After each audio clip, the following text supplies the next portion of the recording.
Good morning, sir. Very good morning, all of you. Sit down. Thank you, sir. आज का हमारा topic है प्रबंध के कार्य।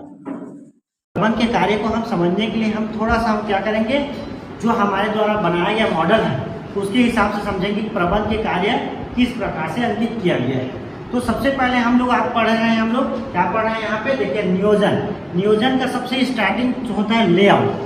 किसी भी प्रोडक्शन हाउस को बनाने के लिए सबसे पहले उसका लेआउट तैयार किया जाता है। लेआउट का मतलब होता है उसका एक नक्शा तैयार किया जाता है। इस नक्शा के तहत पूरा उसमें श्रम, पूंजी, संगठन और साहस का जो मिला जुला रूप है उसको यहाँ पे दर्शाया जाता है एक ग्राफ के माध्यम से। फिर उसको यहाँ पे क्रियान्वयन किया जाता है। देखिए ये ग्राफ का क्रियान्वयन इस तरीके से पूरा प्लान पे हुआ है कि हम जो नियोजन किए थे वो यहाँ पे स्थापित हो चुका है। ये भी प्लान उसी को दर्शाता है और ये भी प्लान उसी को दर्शाता है। तो सबसे पहले हम इसमें जो बताए हैं नियोजन, ये नियोजन का कार्य है कि हमारे द्वारा जो भी योजना बनाई गई जिसमें पूंजी, संगठन, साहस और समन्वय, इसको क्या किया गया है, क्रियान्वित किया गया है। और सबसे इम्पोर्टेंट चीज़ है भूमि।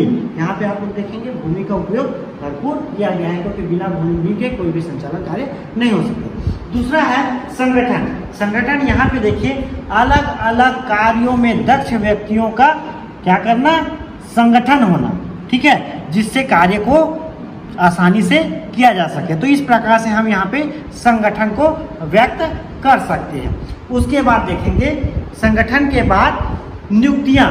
इन्हीं संगठन का मतलब यह है कि लोगों का चयन करना मतलब आंतरिक भर्ती होती है जिसमें पदोन्नति आता है, ठीक है ना, और स्थानांतरण होता है, जो कि हर अलग अलग विभाग में अलग अलग कार्य हेतु इन व्यक्तियों को क्या करना, नियुक्त करना, ताकि वह अपने विभाग अध्यक्ष और विभाग प्रमुख होने के नाते उस विभाग के कार्य को सुव्यवस्थित ढंग से कर सके। और उसके बाद आ जाता है संचालन मतलब डायरेक्शन। एक व्यक्ति हेड होता है जिसको हम लोग प्रबंधक बोलते हैं, ठीक है ना। प्रबंधक अन्य कर्मचारियों को, जो द्वितीय प्रबंधक और समूह के कार्यक्रम को वन वे डायरेक्शन में क्या करता है, आदेश का और निर्देश का कमांड करता है। यहाँ से आदेश दिया जाता है इन क्रमों में और आदेशों का पालन इन क्रमों में किया जाता है, ऊपर से नीचे की ओर।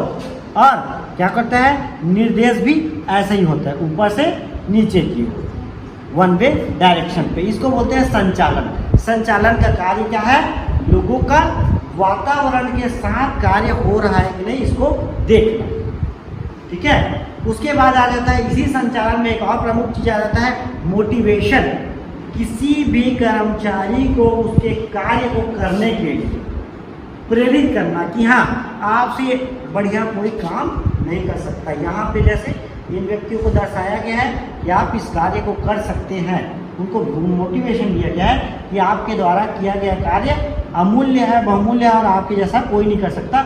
ये भावना पैदा करना कर्मचारियों को अपने कार्य के प्रति लगन और उत्साह पैदा करना। तो ये होता है अभिप्रेरण के बाद होता है समन्वय। प्रत्येक कार्य को करने के लिए सबके पास आपसी तालमेल होना चाहिए। आपसी तालमेल होना चाहिए मतलब प्रत्येक व्यक्तियों का विचार सब एक दूसरे से मिलना चाहिए, ताकि कार्य और साथ ही साथ उन उपकरणों से भी मिलना चाहिए, ताकि इनके द्वारा किया गया कार्य यहाँ पे प्रतिफल के रूप में उनको क्या करे, दर्शाए, ठीक है। तो ये होता है समन्वय।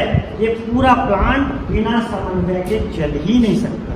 जितने भी कारखाने हैं वो समन्वय से चलते हैं। और सबसे इम्पोर्टेंट एवं अंतिम कार्य क्या है, नियंत्रण। आप देखेंगे नियोजन, संगठन, ठीक है, नियुक्ति, संचालन, अभिप्रेरण और समन्वय।